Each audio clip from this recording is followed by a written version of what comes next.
well, the other things as well that come into is the whole idea ultimately that God brought out of this was not just to show Pharaoh, how strong I am, kind of idea, or to just show to the Jews, will get all these stories you can tell later on to everyone about how great God is, kind of how strong and powerful He is, how almighty He is, kind of idea, right?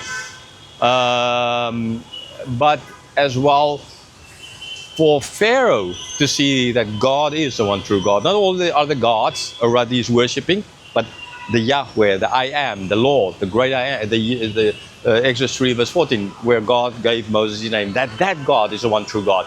Not the sun god, not the moon god, not any of the other thousands of gods, God of death and all of those kinds of things, but that God is the only one true God. So that is the thing. Another thing as well, to show His power and the judgment on the Egyptians for those years off. Now, if you compare this again to the story of Abram with Sarah there in Egypt and the judgment that befell, but then, it's not such a good idea what Abram did by lying concerning Sarah. But it's like a half-truth. But I explained that as well. You can go back and listen to it to see that the whole idea was that Abram totally distrusted God because he was fighting for his own, we can give Sarah over here as long as I stay alive because the line will go through me, kind of idea, right? He didn't trust God at all.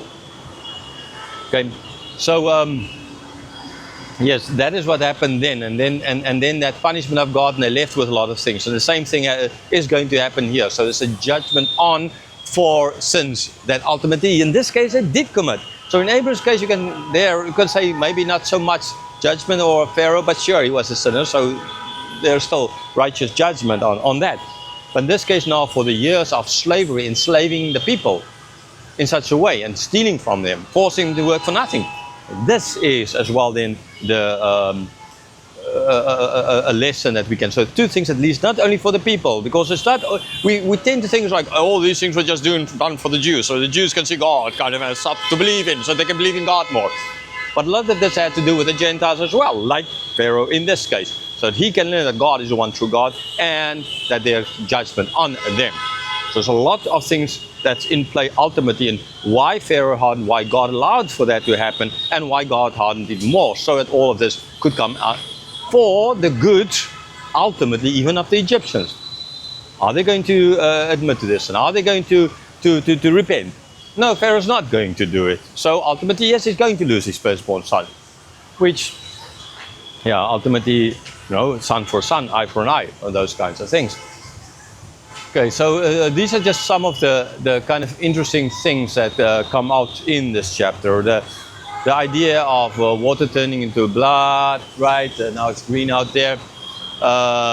Jesus' blood, communion, and all of those things. Yeah, maybe.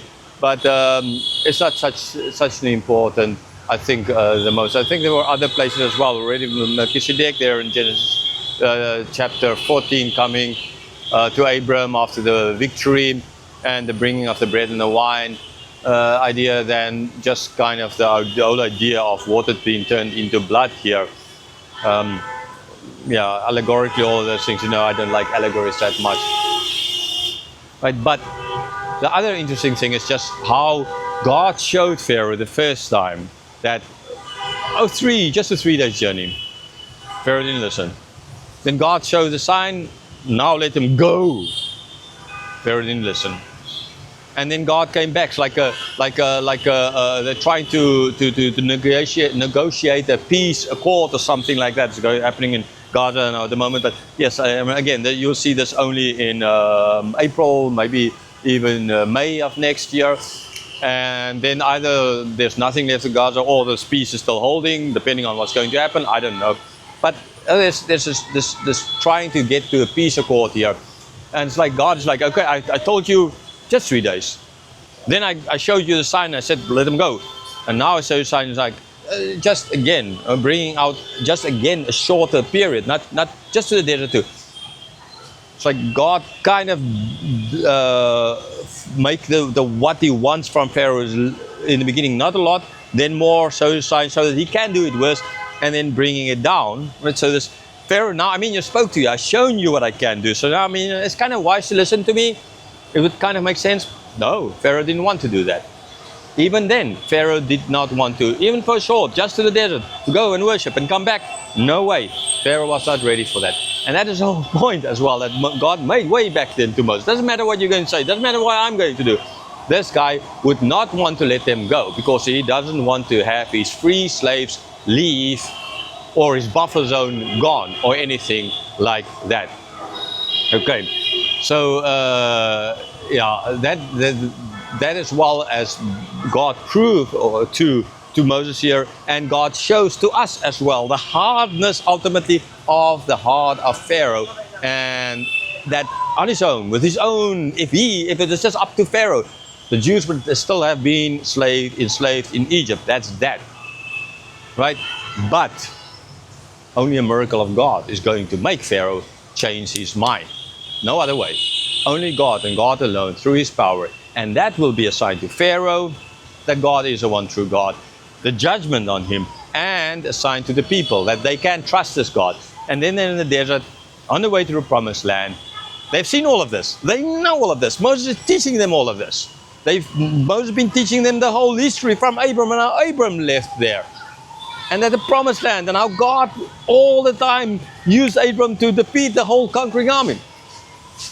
But still, even then, after all said and done, they're not going to enter the promised land immediately. They're going to walk around another 38 years there. Why? Because of their distrust in God. Like Adam and Eve in the Garden of Eden, they distrusting, want to go back to Egypt. That's a sad thing, but that still lies ahead. Okay, there is the other red reflection of those light in the water. Understandably, it's not blood and it's just reflection of light, but it's red, kind of.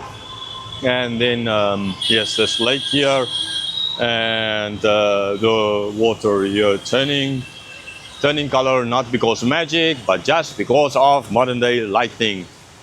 And that's all.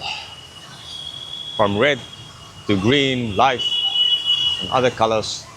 And I think you can hear all the hooting going on here. Man, they love their hooting here. And I don't know, I'm walking. They're hooting for people, but what the heck? I mean, there's so many hooting going on. Like, you have no idea who they're hooting for. One person hooting, you might know, you're doing something wrong. With everybody hooting, yeah, it's one of those things. But that's just life like here, and I've learned a bit already about India and Calcutta at least, because I first know the cities are all going to differ and the people are going to differ. But so enjoy the fountain, and it's time to go back to wherever we're staying. And yeah, tomorrow, God willing, we're supposed to go somewhere. No idea where, no idea when. But that's life for us, right? When you live for God, then you need to learn to adapt to anything. But it's a privilege and an adventure.